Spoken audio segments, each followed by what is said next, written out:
That's Mike. That's Toya. And this is Tech Beats and Bytes. So today we are doing something a little bit motivational. It's going to be a great day. We brought on some of the young guns of the community. We got Miami Vice, and we got Miss Porter. The Heart is the book. I just want y'all to know we've been trying to get Lenora on the show for the last 5 weeks. She has canceled, been traveling. No, I'm just playing. People got to work. We won't pay people to be on the show, so it's all volunteerism. we get them when we can. And we appreciate Greg. Greg just having, I guess, Greg, were you coming to watch the show or to support Lenora? Or both? Of course. Good setup. Good right. No, but we didn't have Greg. We didn't put him on the flyer, but we definitely wanted Greg to be a part of this show. So, guys, if you can, because we know you a lot better than our audience does, if you can, just tell us about 2 or 3 minutes about what you guys are currently doing in your life. Greg, we don't know if you have any updates, but different people are watching the episode. So if you guys can just tell us, what you guys are doing in your career, who you're currently working for, and what kind of projects you're working on. Ladies first. All right. I'm Lenora. Right now I'm working for Live Ninja. It's a company, a telecommunication company that, how could I call, what could I say about us? So have you ever heard of Ring Central? You got to explain it to the people. We know, Okay. So we can't take it for granted that we understand. Or right here, actually, you're right. Okay. So Ring Central is basically this business communication tool to keep you in contact with all of your customers. So that's basically what we are building out, and it's supposed to be like a new and improved kind of Ring Central. So just imagine texting Walmart instead of calling Walmart. That's kind of the way I explain it. So Live Ninja creates software programs that can be used to enhance businesses. Exactly. So customer service in a more technical platform. Yeah. Okay. Exactly. And actually, I think that one thing is Live Ninja is I would say a heavy component of Miami Tech. They were one of the larger companies that started off about 4 or 5 years ago. With Waffle Wednesdays, they really became notable through that for sure. Yeah. Shout out to Live Ninja. Yes. And Miles, I know Miles isn't with the company anymore, but Miles was one of the main people that I remember from Live Ninja. Mm-hmm. Yeah, go ahead, Greg. Hey everyone, my name is Gregory Johnson. I'm working. I know it's overwhelming when it's like 400 people looking at you talking. So I work as a product manager at Wellaway Global and Parafusion. Wellaway is a global health insurance company, and Parafusion is a TPA, essentially a third-party administrator for claims. We're a health insurance company, but I work on the software team. So both of you guys are doing software, but oddly enough, both of you guys kind of are working on communications with consumers. Yep. That's kind of odd. Do you think that your platform is helping a lot more with business development for these other companies? Because it seems like I know now I have started using, even myself personally, chatbots and texting as far as when I have like Arlo, Netgear, all these companies, Comcast. If I can text, it's better for me because I can continue to work versus holding the phone and hearing somebody ask me the same question 13 times when I get them on. So I really appreciate it.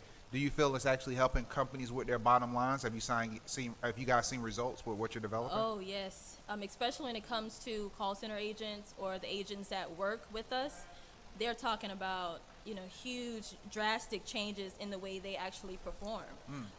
They're noticing that they're getting through with their day a lot faster. So it's like, should the business put more on them now since they have better technology to help them and they don't have to worry about so much of the, hand holding.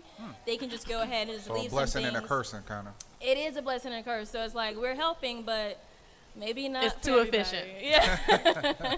Exactly. What about you? For us, definitely think what I'm doing is affecting the bottom lines. We're seeing an increase in the users that go on our website, people that have insurance with us, going on our website, resolving issues faster now within like 3x the amount of time we were doing it before. And because we're building applications for the web and mobile and people are texting and, somebody may be pregnant, these are really, very risky scenarios. So what we're noticing is that for these cases, we're being able to isolate this as well as make sure the concierge team, a part of the company, is able to cater to the needs of our customers. So it's working for us. So to dispel a little bit of the myth, because some people think like chat bots, you're actually not talking to someone until like maybe a certain point in the conversation. So for you guys, that's a good question. Are there live people responding, or do you kind of have to go through a filter and then it becomes a live person? So it depends on how you get through to it. Okay. So if you're just asking just a generic question, you'll probably just be put through maybe like one bot question, and then it'll go straight to an actual person. So it all depends. If you're asking more of a detailed question, you have to get a filter, like, hey, press A if you want this, press B if you want that. Then it's more of you're going to go through a bot a little longer, and then you're going to finally reach the person. So it all depends. Yeah. Okay. What about your end, Greg? For what we do, we just actually implemented a live chat bot. It's 24/7, and there are real people behind it. Because of our contracts and our commitments, it has to be 24/7. So even if nobody's working at all, it goes straight to the CEO, and somebody has to respond. Yeah. So yeah. So, Especially because you're in healthcare, so that's Yeah. something different from consumer. are the responders in India, or are they actually in the United States of America?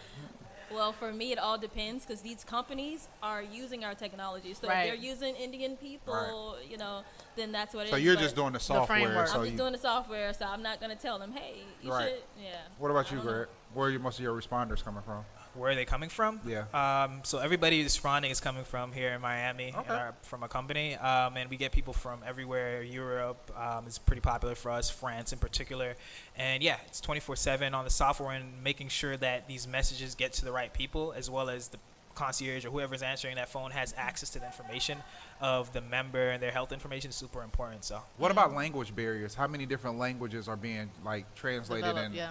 being developed for these platforms?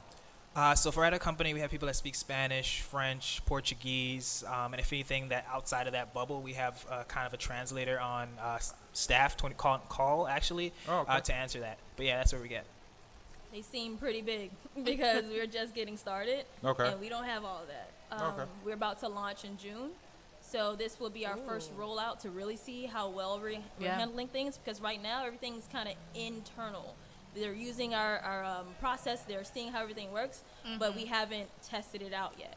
So until then, Yeah. we don't know. So it'll be like a translation bot? Is it what you're speaking of? See, I They haven't even gotten that far. didn't even get there yet. Yeah. Okay, but I kinda mean, like- but at least we know the platform is sufficient itself. Yeah. Okay. Yeah. And on a similar token with language, let's talk a little bit about the technology behind it from a development standpoint. So what language are you using to code in? For those who maybe want to get into Yeah, what it's you're a real doing. geeky show today. Right. Let's get a little techie. So remember, when it comes to me, I'm more of the product designer. And then the thing is, I know how to code too, so I'm always kind of like in the Doing middle both? of stuff. Yeah. So hold on, how about we unpack that a little bit for those? Oh, So goodness. there's Understand the different yeah, components of there's development. coding and then there's product development. What And exactly design. is your role? So I come before the development.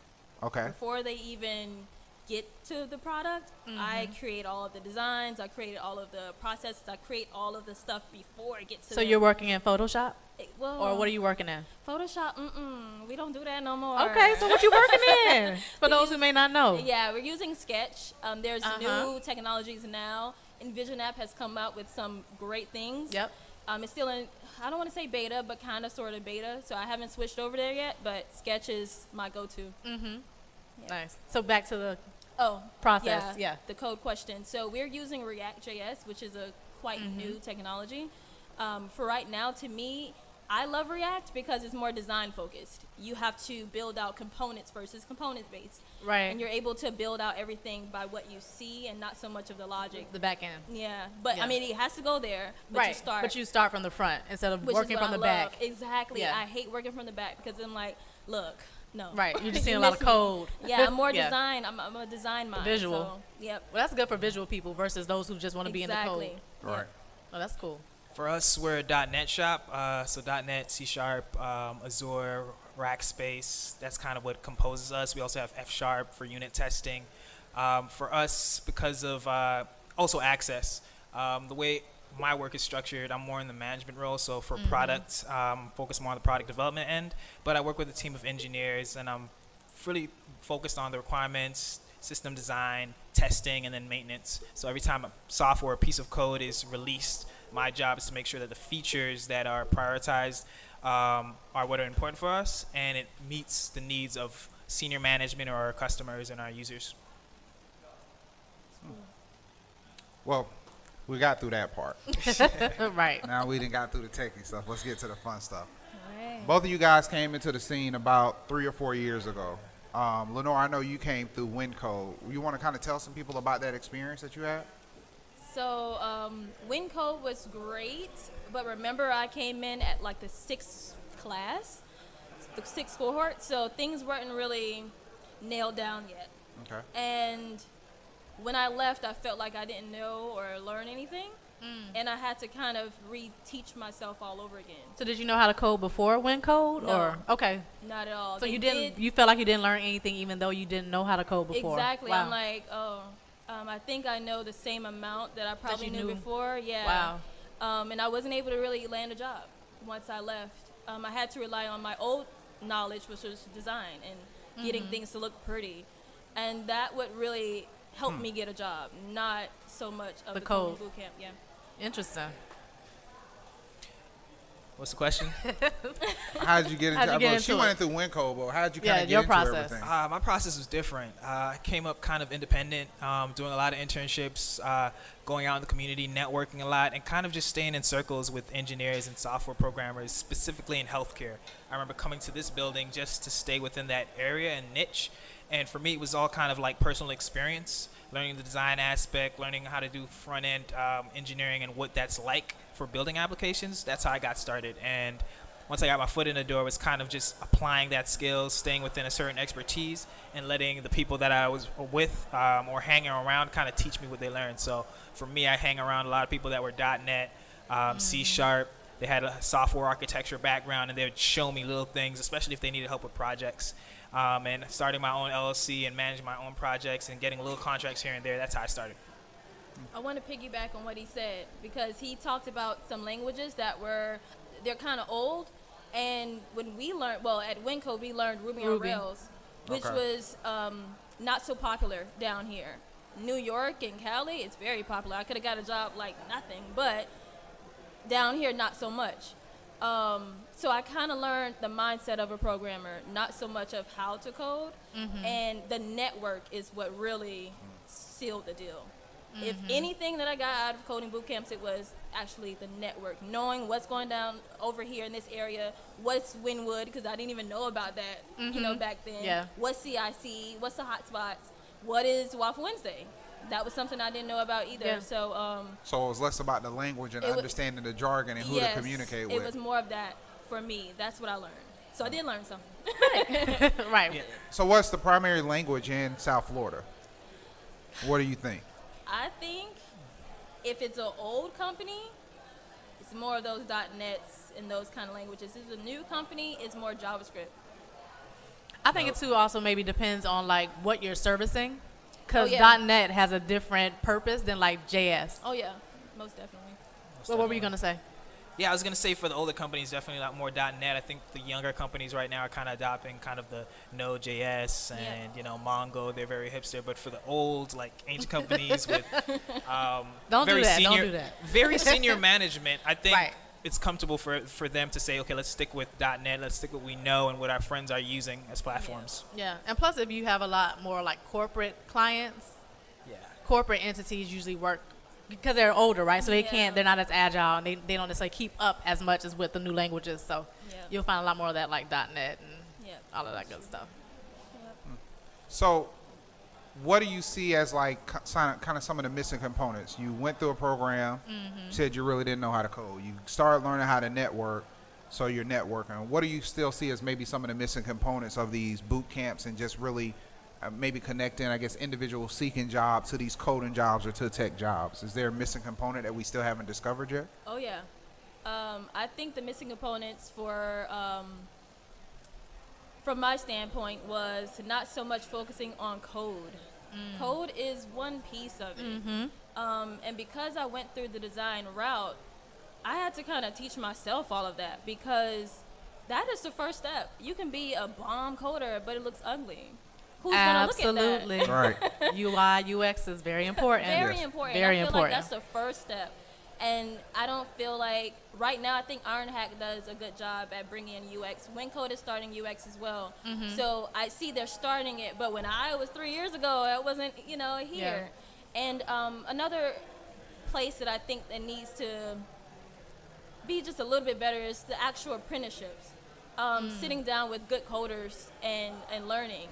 Right now, I think we get jobs And it's not even like good jobs. It's like, oh, just go work for this person. They just have an online business. They're on WordPress. Just find anything. And I'm like, No. it's not about that. It's really Yeah. about getting that training, having that mentor to really, I don't want to say hold your hand, but teach you the ropes. And I don't think any program right now does that yet. To do more of the bridging. Yeah, it's more the bridging.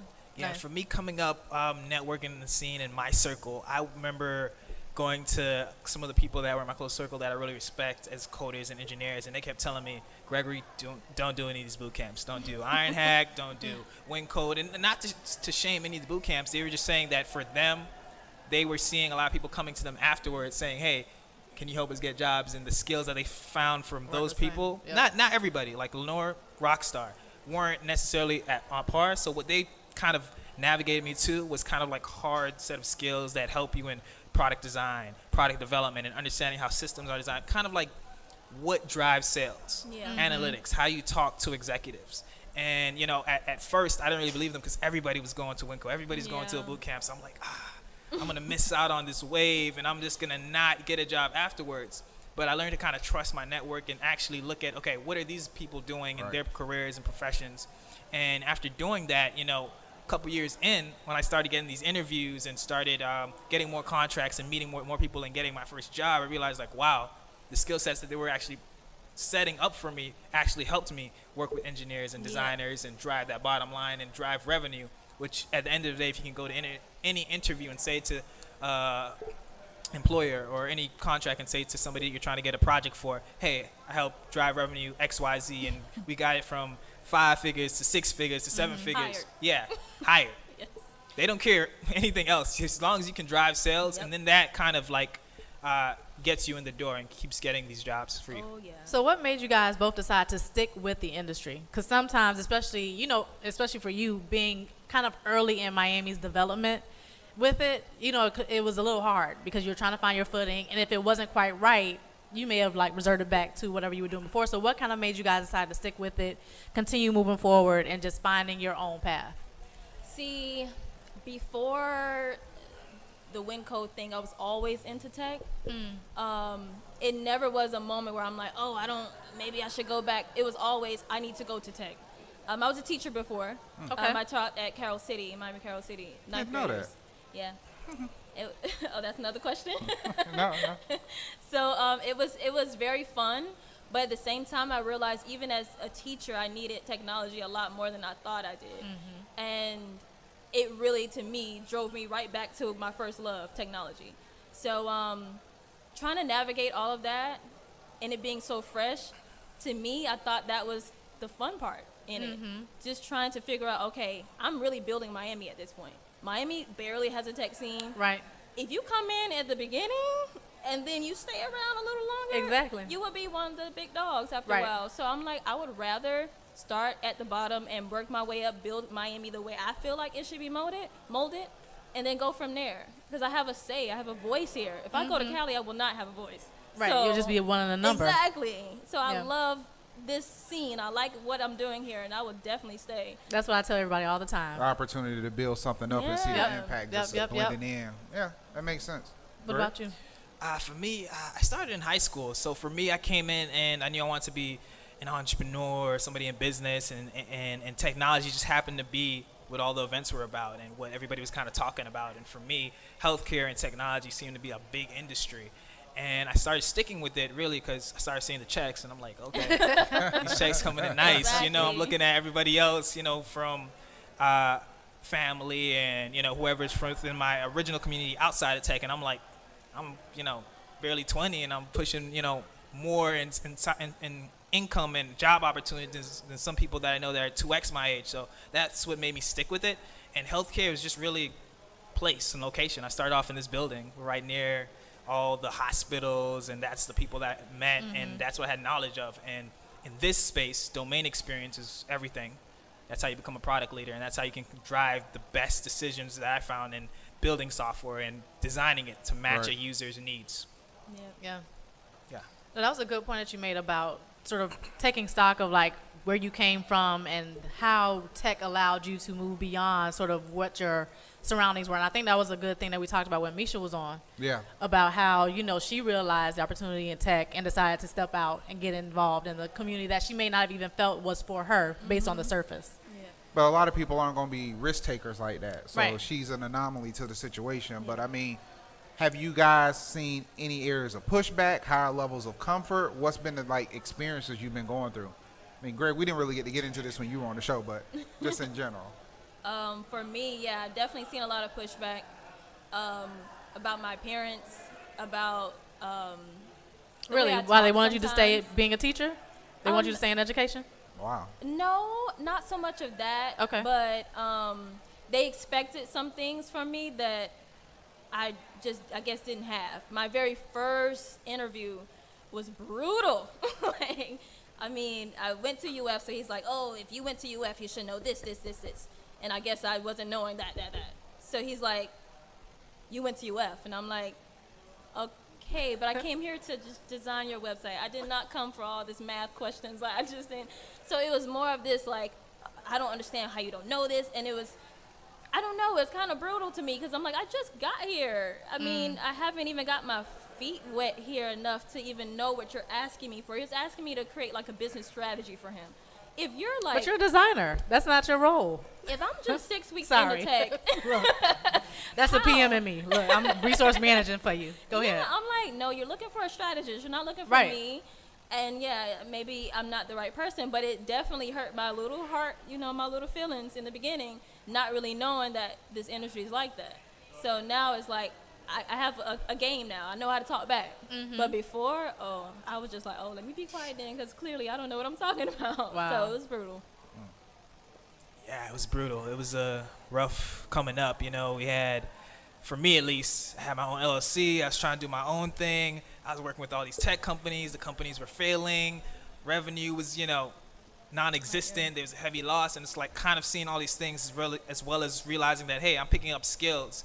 But the situation isn't ideal. There was a lot of pushback in transitioning and having to prove myself, you know, getting different job opportunities or deciding, do I want to go the job route or do I want to kind of just keep making money on my own? There's a lot of pushback, but through it all, and even in coding too, let me talk about that. I remember coming in and like with like some of the people I really respected and saying, okay, I want to go this code route. I want to shape up my skills. And then one coder that I met, he's been in the healthcare industry for about 20 years. He looked at me and said, Gregory, you're not a coder, man. You're not an engineer.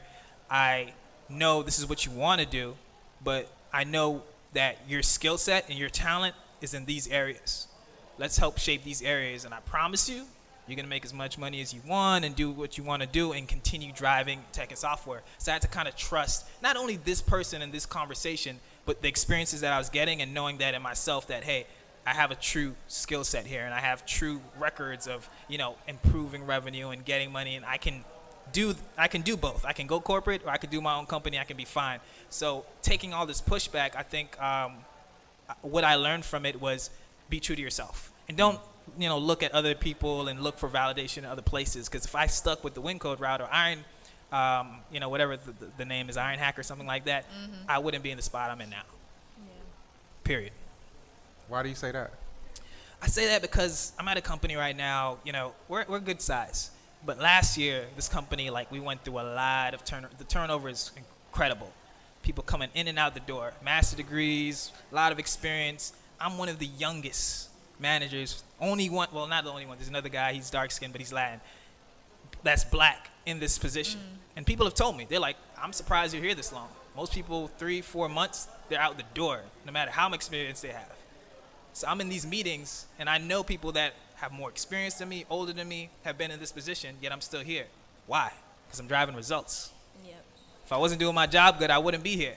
I wouldn't be, it's just honest. And No, people say it to my face that, hey, if you weren't good, we wouldn't be here. So that's how I know. It's So worth what's your role to just kind of give people a sense of like what it is that you do? Because I know you said product development. So are you kind of like an account manager / project manager? What are you sort of, what's your day-to-day like?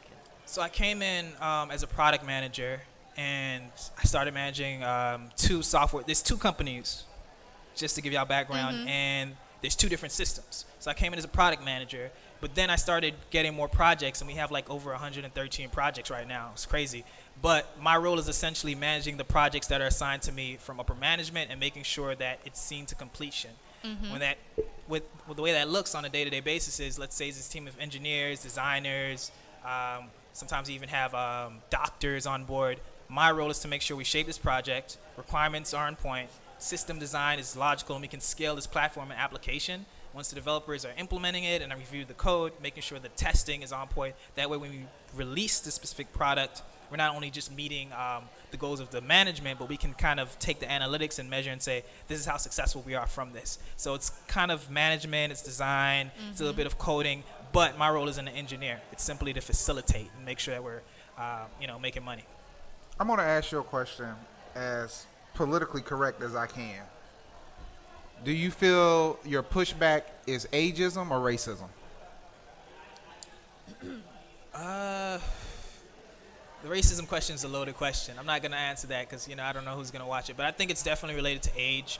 I've definitely been in scenarios for me where... because I say that because if you were 40 pushing the results that you're pushing, do you think you would be questioned the way you've been questioned now or why you're there? Because to me, it seems like it's an age thing. It seems like because you are under 25, you're not rocking any gray hairs and all that stuff. But if you were 40, 45 driving these same results, I don't feel like you would be going through the same thing. I say yes, and that's because people have told me. I've had real conversations with upper management who've come up to me and say, how old are you? You're too, and then it's like, I don't give an answer, but months go by and they realize, okay, you're young, but you're good. And it's in that situation of, there's this young guy, there's guys that are 40, 50, way older than him, and he's kind of managing them. It's a different dynamic. And sometimes you just have to play the politics and understand, okay, I'm driving results, I'm here, I'm still good. But they have to bring in somebody that's more seasoned, that has the gray hairs, that has, the management clout in order to kind of facilitate and face the look. And I don't have any problem with that. I think it's a part of understanding your role. For me, I have a certain set of goals that I want to do and things that I want to achieve, so I don't mind it as long as I think it's one of the things we've discussed where we've tried to have conversations with people, explain to them diversity and inclusion doesn't always just depend on gender and race. Right. There's an ageism thing, and it was one of the things that we spoke to with Chris in Philly up at Technically, and having a conversation with Chris, and he was saying, they were doing interviews, and when they got down to their final selection, they realized they had, different genders and different races, but they realized everybody was between the age of 25 to 32. So it was like, we have a whole demographic that we're not going to be able to relate to or represent because we don't have anybody in that age range. Yeah. And so when you're talking, and they're a communication, they're, I wouldn't say mass communication company, but they're, they have a publication and they put out a lot of information. So you got to know how to, you're not talking to a 50-year-old the same way you're talking to a 25-year-old. Right. So he said they realized not that the pipeline was broken, but what they paid attention to. And, with diversity and inclusion, there's always been that conversation of, oh, is something wrong with the pipeline? No, the talent is there. The pipeline is very well. It's your selection process. You have you won't deviate away from what you're comfortable with. Right. So you make the same decisions over and over again. Right. So that's why I asked that question, because to me, even when I asked you, my initial thought is what you're going through really doesn't even have anything to do with racism because you're driving the results. But it has everything to do with that you're 25 years old. If you were doing the same thing at 35, the questions wouldn't be the same. And as a PM, you have to manage and construct a team. Yeah. So if you're managing people who are older than you and you're telling them, like, I need this done by this deadline, there's a little bit of like a, wait a minute. Let me check myself. Yeah, who is this guy? Who is this, who is this guy? Who are you telling me when I need to have something done? You just wait for it. And so, yeah. And to add on to that, there's also, even though it's your age, I think it's also how you carry yourself. Because people don't mind you kind of directing them or saying, hey, we should get this done when you have a good reputation. And when you're not trying to micromanage them. They know, hey, I want to be on this project with so-and-so because I know if I get this done, it's going to make me look good. Right. So, you can also and how you run your team is important. Yeah. But I'll let Lenora talk about her experience. I've been talking for a minute. Oh, yeah, I got that. I also got the gender pushback. I got the black pushback in certain ways. Not so much of my work, but I guess in more of, I guess the way I talk. Because I got the whole, oh, your grammar. Or, maybe you need to, pronounce things a little bit better than that or whatever, And I'm like, wow. In my community, I sound, what they say, you sound right. And I'm like, oh, I got it. But no, not to them. They can see right through all of me. So they're like, no, I remember they asked me about my hair one time. So I would wear it slicked down like this. But when I wear it out, it's like, oh, that's different. So when XYZ come in, make sure you do the thing, Wow. So I get that, which is different. So did y'all see MSNBC did the whole black experience? No. So they had a town hall. What day was that? That was Tuesday. It was the I'm same so day sorry as the you whole went through Starbucks that. thing. But they were talking about that. One of the topics was about microaggressions and how everyday racism, that was the name of the segment, but it was everyday racism isn't something big. A lot of times it's little small things. Yeah. So the microaggressions that you went through, oh, your hair, pull that back next time. They wouldn't say that to anybody else. But I'm because, sure not. right. Yeah. I, my very first job, my female boss, she gave me a gift card to straighten my hair for Christmas. She took you to the blow bar? She was like, to go hers. to And I was like, Wow. you're not touching my hair. But no, she gave me that. Was this the Dominican blowout place? The no, ones that don't have it's- the regulators on their dryers? This is at what was it, Sears? When you. Oh, like J.C. Penney's, how they have the salon Yeah. inside the store? So I was like, you tried it.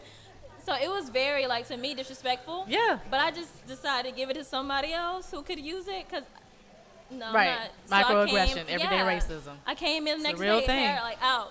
So now what you going to tell me? Because now I'm going to wear this all year long. Right. So it was just kind of that back and forth. And I'm like, why am I dealing with this? And that's really ultimately the reason I kind of left the company. Right. Because it was tiring. It was just, Yeah. I'm doing my job. Because I was trying not to go in because I'm like, is she going through this at Live Ninja? But now that you made that part clear, it was a previous job. You should have sued them. Wait a minute.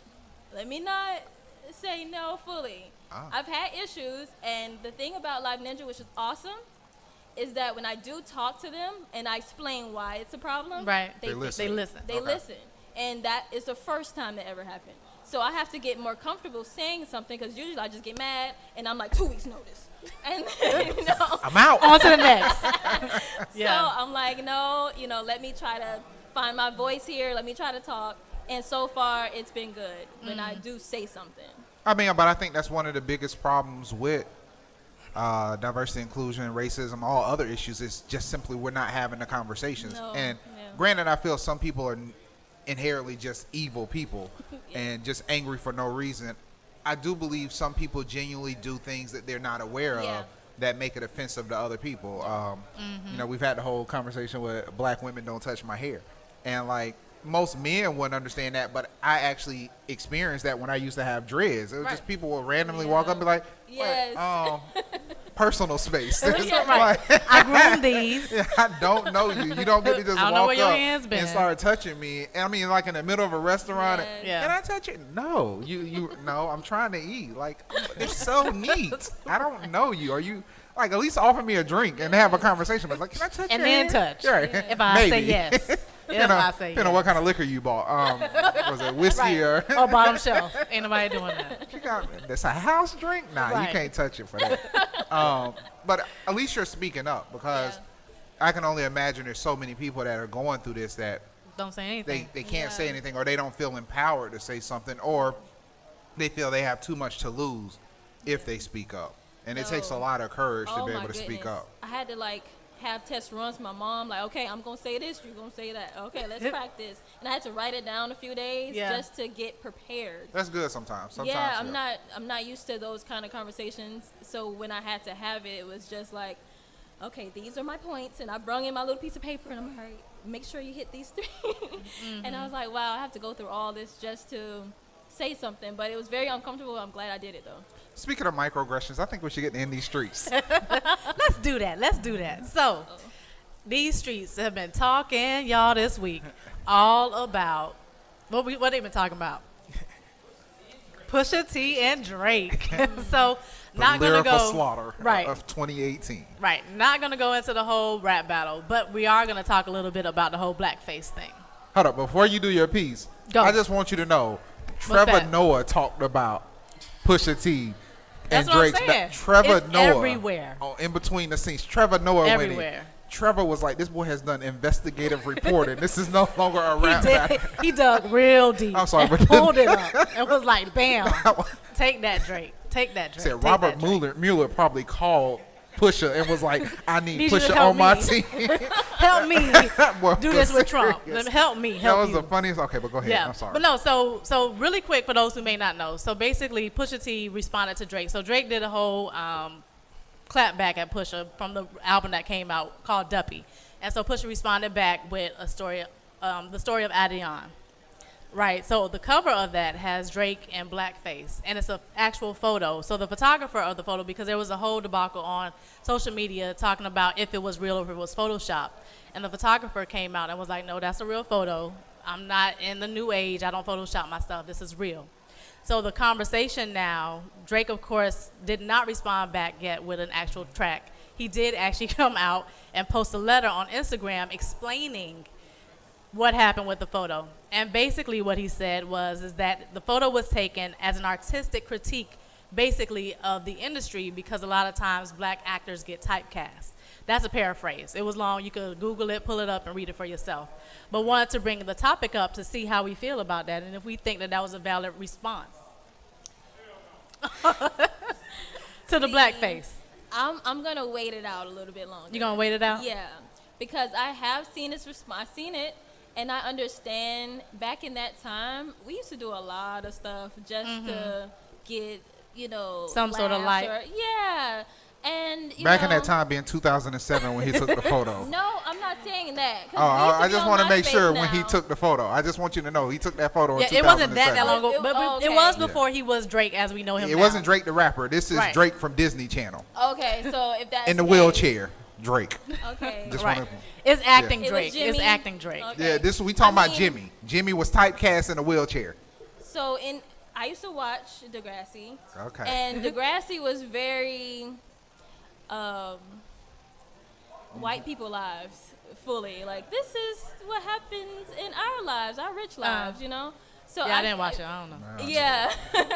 So it was that type of high school. And, I didn't really understand everything, but it was kind of like some things were similar.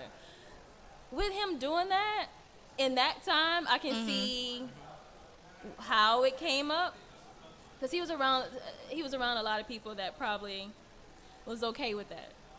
He wasn't around us. He wasn't around his crew to tell him, hey, Don't do that. don't do it. Bad you look. know? And I don't want to say it was just that. Maybe it's more things. But if I'll let it play out to see how this really is going to go. Because I don't want to make any kind of like, oh, let's cancel Drake. I don't know. Yeah. I'm just kind of like. Because a lot of people saying he can't come back. A lot of people are like, this may be it for Drake. That's what the streets are saying. What you I say? don't think Go ahead, so. Greg. For me, Yeah. to be honest, I don't really follow pop culture like that. What I can say is I take from that situation, in diversity and inclusion Inclusion, in technology, is that, we're at an interesting time. And I feel like Lenora and I and everybody, that's in this room that's in technology right now, being black and being in tech, you're automatically a minority. You're always having to fight for something. And I think kind of referencing rap, Jay-Z had a good line in his last album, 444, where he said, the new Negro League is kind of like Afrotech. And I feel like we're in that place now where there's a lot of money to be made, but a few of us in the front lines. And I feel like with the whole blackface argument and that whole topic, for me, I see myself in the situation where, okay, I have to deal with things that a normal person that's not my skin color, that's in this industry, has to deal with. But it's not that bad, Back in the day, they were slaves, they had to work out in the fields. Now, you're getting paid. We can buy our own acres, we can travel, we can take this scenario and make it better for ourselves. And we can start our own companies. Back then, we couldn't do it. So I think right now, for me, it's just about, okay, how can I keep growing and helping those around me? Like you guys, you got cosmology, you got the popcorn, what's called Pop Soul. Pop Soul, yeah. Lenora got her you know design what? business, Dev Noir. You know, it's black excellence right here in this room. I agree with you, and I understand the point you're trying to make. This is the thing.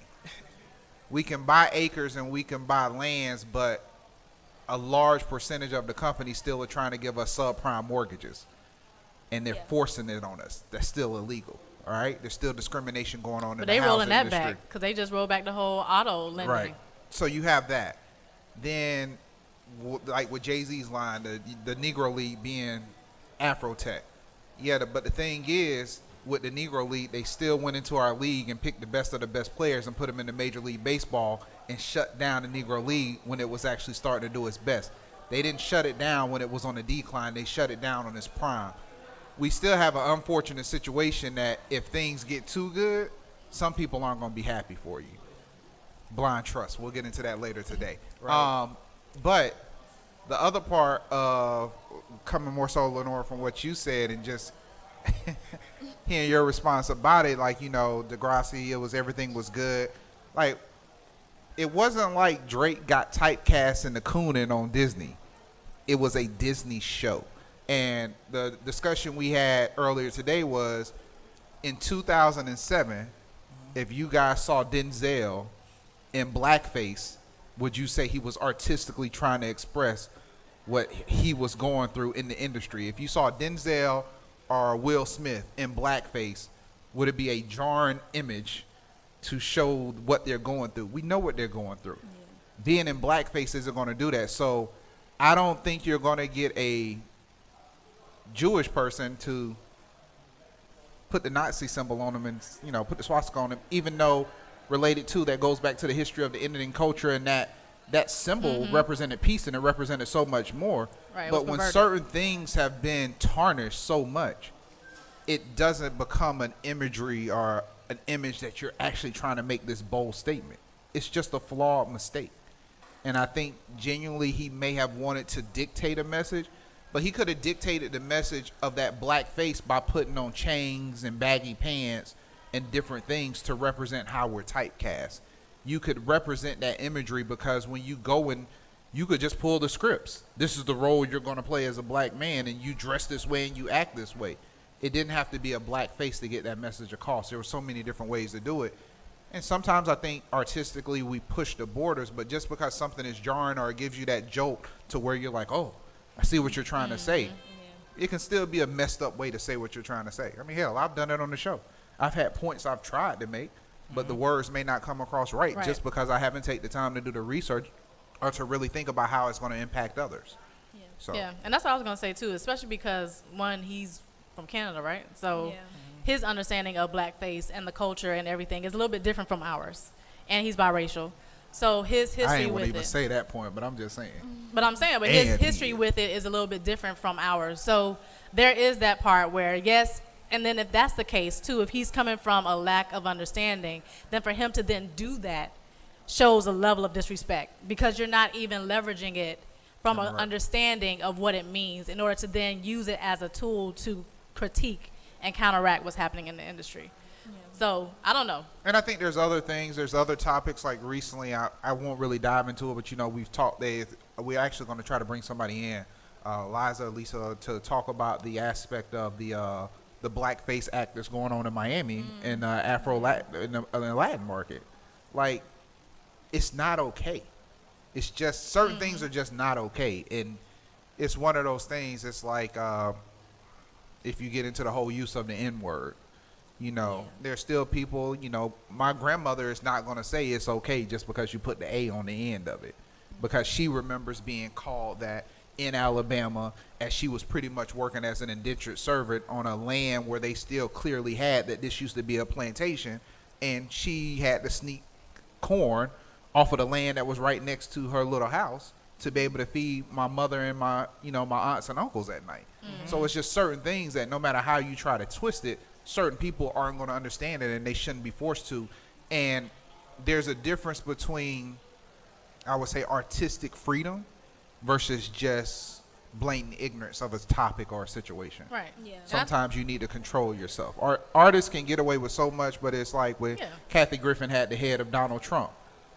I mean, sometimes you shot your shot, but it might not be the right thing to do. When, you know, Roseanne just went through that. Yeah. You know, Yeah. whether it could have been, even though we know that wasn't a joke, Yeah. even if that was the punchline of a joke that Roseanne had put together, it just wasn't the right thing to say. Yeah. Sometimes you just make social and moral mistakes that there's no coming back from. Right. Just like This Is America guy, right? Right. Yeah. Right. And a part of too, so back to Pusha T being an investigator, right? He still killed him. Right, he did. But I think also too, a part of it, using that image for his clapback, speaks to, do we really know Drake? Yeah. And when he was talking to Flex, he I was never sort of thought like, about when that. Drake responded to him, he was like, wait a minute, now I need to sort of understand who this guy is and who am I responding to and where he's coming from. So that's what led to him doing all that digging. So then that's where it came up about him having a child that he was denying and then going to use that child for his Adidas promo tour, and that's where all of the sort of stuff came out. I mean, so the it's blackface just is not a almost good like, idea. Drake, do we really know who you are? Or you just up here like clowning for us? It's so we just can, not like, a good buy your idea to album? do something like the people on Good Entertainment. Kanye spent $85,000 to use the image of Whitney's bathroom, the cocaine den, to do what she had to do. It's just not a good idea to come. Like, Kanye is very artistic. He is, and the boy is crazy, and I pray for him. But the boy is very artistic and has a high level of understanding of how to attack people on whole different levels. So, yeah. We'll wait and see. Saga continues. Yeah. Before we get into today's ignorance, I wanted to talk about your code group. Saw a little video and want to let you guys know one of the big reasons why I wanted Lenora on the show. Saw this video. It's about 8 people in the room, donuts and laptops, a little coding session up in CIC. The unique thing about this coding group is everybody in that group was black. Yep. And I was like, whoa, this is dope. This is really dope. And to know Lenora, know that she really just got into this, and Jay, talking to Jay and having a conversation with Jay. Jay was the first person I did a photo shoot that says I'm a man in tech. And it was my play off of the 1968 marches and the riots as far as black men given equal pay in the sanitation industry. It was like, to see both of you guys doing this, I was just so hyped. So I wanted you to share that information and what you guys are doing with that group and your travels and everything else that's going on. Yeah, so that whole collaboration was kind of us coming together. I met him at Ecotech. Okay. He was a teacher there, and Patah introduced us. Was this for digital citizens? Yeah. Okay. So Patah introduced us. We started talking about different things that we wanted to do, and then next thing you know, we started meeting up here right after work because I was kind of up the street. We'll meet up here. We'll start coding together, and I was like, you know what? We keep doing this every week. What if other people want to join us? So we created this whole like a Slack channel. We're like, we're just gonna invite people we know. Next thing you know, they invited people they knew, and then and it just kept growing. We're at about 50 members now. We started in January, so I mean it's not huge, but it's big enough to the point where it's like, oh, we need a name, we need this, Yeah. we need that. That's So dope. yeah, it's called That's real Dev dope. Noir. Yeah, it's really cool. I love it. Especially when we traveled together. That was our real bonding moment. Because at first it was kind of like, oh, no, you like that. And then next thing you know, we actually met up in New Orleans. We went to a tech conference together. And I was like, that's my dog. I was like, okay, I love it. Like, you are my kind of people. You're my tribe. You're my community I've been wanting and needing for so long. And it's really, to me, it's growing into something very major. And I love it. That's kind of how Digital Grass started. It was a Yeah. group of us that saw a problem and we just started Yeah. getting together. Then it was like, yeah, same thing. It was like, we need a logo. We need Yeah. a name. We need to formalize we need to this kinda. formalize this in Yes. some way, shape, or form. And that's why I was encouraging you guys, what you're doing, you really should, because a lot of people have brought awareness to inclusion and diversity, but there still hasn't been like that group of black Yeah. coders. You should reach out to some of these amazing foundations like the Knight Foundation and get something behind it. But the first thing I would like to know, what the hell are y'all coding? Are y'all just in there randomly coding stuff? Or y'all just doing fun Yeah. stuff and then you delete it. Like, oh, that was great, guys. Y'all coding little Okay, hacks all right. or like little something jump off the screen? Like, what exactly are y'all coding in there? So Patah has his own agency called Dev Agency. So he brings in a lot of his clients and he's like, hey, I have all these clients. I need help. So we help. Also, Help Jay. for pay or just help just to be learning how Oh, to help cook? for pay. Okay. Nothing's free. Okay, just right there. Subcontracting is real. Exactly. But at least we have that community, so now we know each other. Different people come in with different clients. Maybe, I think it was Brandon. He came in with a WordPress site that he's like, I just need help designing this. So I brung out my sketch, and I'm like, hey, this is how I designed, this is how I set things up. That was free. This is how I set things up.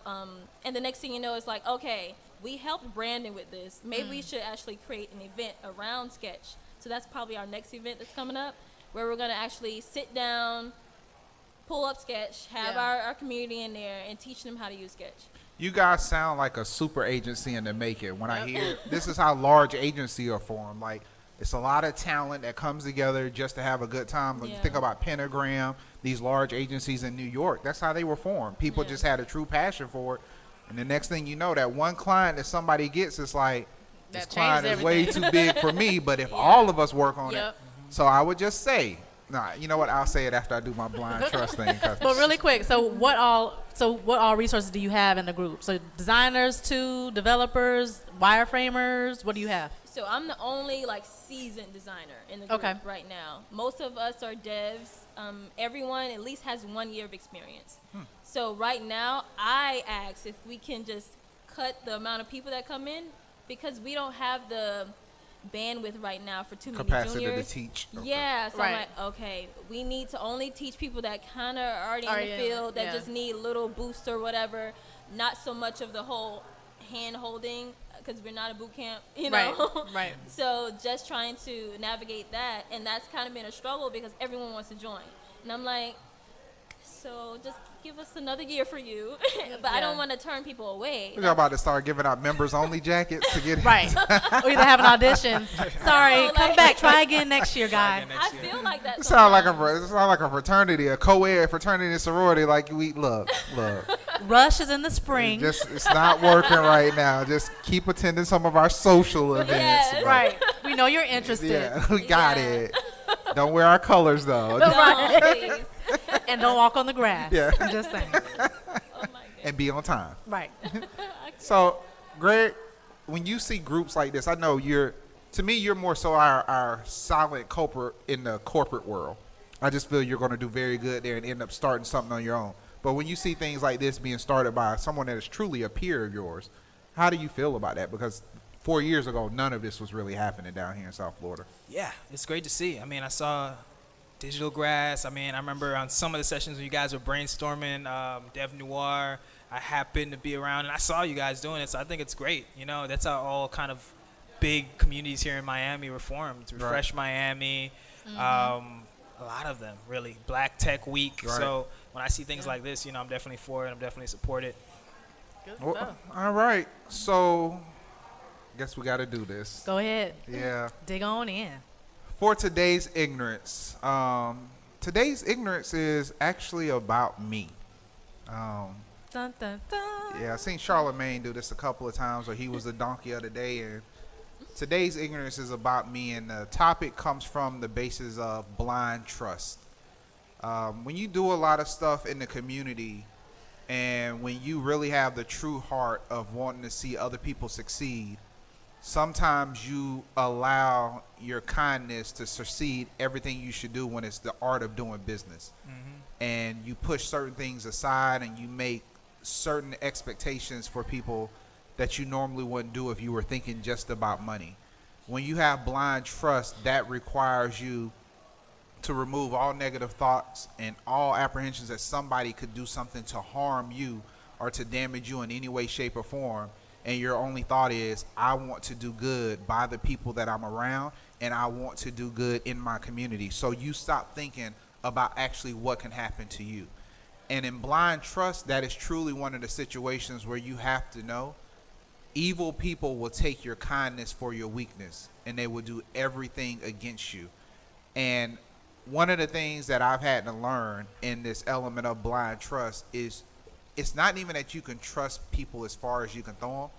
Sometimes it's best just not to trust people, because within time they will truly show who they are, and they will show you the loyalty that they have and that they don't have. And when you get into the element of blind trust, to me, the gloves are off. If you cross a line and if you push your element too far, I'm going to question every last bit of your integrity, or I want to know why you've even crossed that line with me. And what did I do to you to make you feel that crossing that line was either going to get you a payback, that it was deemed responsible, or that you felt this was something that you needed to do besides pulling me to the side?